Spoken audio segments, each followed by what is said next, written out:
In some ways, I think it's quite disappointing seeing these bars because the gold is an exciting element. It has interesting chemistry, and it's just sitting here doing nothing. It's enormously impressive, but it's a bit sad, rather like a mausoleum where the dead gold is sitting, waiting for people to remember it. Could be doing exciting reactions and so on. We're in the vault, the bullion vault of the Bank of England. I've never seen so much gold. In fact, I've never seen so much of any element. So we're standing here, and each shelf here has got a ton of gold, which is worth £35 million at today's price. Tomorrow it might be worth even more. It's very secure. We've been through a whole series of security checks. No money is allowed here to make sure we don't take anything out. And so we're both really excited to be here. So the camera may be shaking with Brady's excitement. I've never seen large lumps of gold, and to see it all round is extraordinary. One's first reaction is that it can't possibly be real, because normally you don't see such things. Looks like chocolates in the duty-free at the airport or something like that. But these really are solid gold bars, and it's quite extraordinary. There isn't any smell because metals don't smell, and it's very quiet because of the thick walls and to keep it secure. The weather's been very cold recently, and I was ready to be shivering, but it's nice and warm. But I suppose gold colour also gives you a feeling of warmth, so it may be partly psychological. The reason why the bank has got this store is because not only the Bank of England, but other central banks like to keep some of their money reserves in gold, because the price of gold is very stable, or the value of gold, compared to the value of currencies, which can go up and down. And so every country has a certain proportion of its reserves in gold. And if you look at the statistics, the UK at the moment has about 310 tons of gold in its reserves. But there's much more gold here than that, because it belongs to all sorts of people, not just to the Bank of England. This vault is part of a complex of different rooms. I haven't seen the other rooms, but all together, if you look at the bank's annual report, it's worth £197 billion. That is £197,000 million. And that's quite a serious sum of money. People buy and sell the gold, and each block of gold has its own number, like your car has a registration number. And when people buy and trade the gold, they don't actually take the bar home, but just that number is transferred from the seller's account to the buyer's account.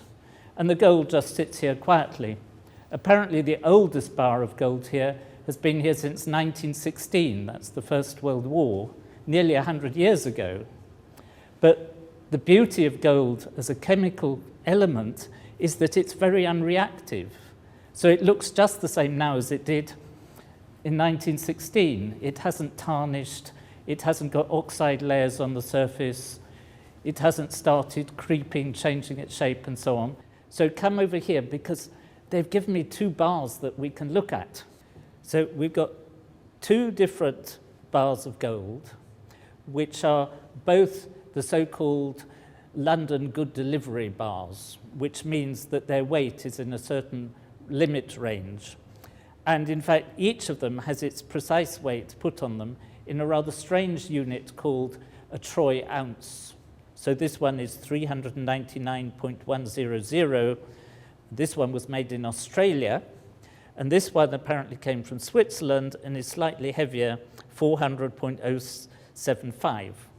I must say this one looks much nicer, it's polished more, and this one looks a bit like a loaf of bread, but it's rather a miserable loaf of bread, but a pretty fantastic lump of gold. Now, one of the things you know about gold is that it's really heavy, so I'm going to see whether I can actually lift this with one hand.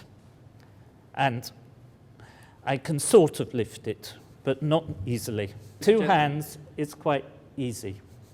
So this weighs, each of these in more understandable units, weighs something like 12.4 kilos or 28 pounds. So for those of you who use imperial units, that's 2 stone. Each of these is worth about £435,000. You could buy 2 quite nice houses for a block like this, or for a whole shelf of these, which contains a ton, you could buy 137 of the upmarket Rolls-Royce cars. So take your choice. These blocks are a bit like bricks. And if you took all the gold that had ever been mined and put them together like a construction kit to make a big block, you would end up with a block that was 20 meters cubed. That's 60 feet on each side, which would easily fit, for example, under the legs of the Eiffel Tower.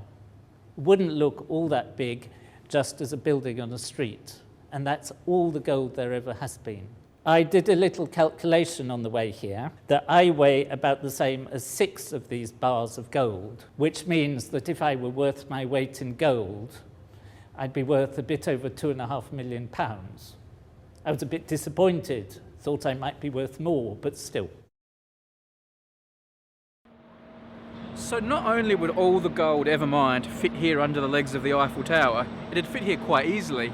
By my reckoning, that cube of about 20 metres in each direction would probably fit 3 times from there to over there. Same for each side. And you could probably stack it on top a few times as well. So not that much gold. Now we actually filmed a bit more in the vault we haven't used, so stay tuned, we might use that soon. In the meantime, we've made plenty of other films about gold, we've evaporated it, we've dissolved it.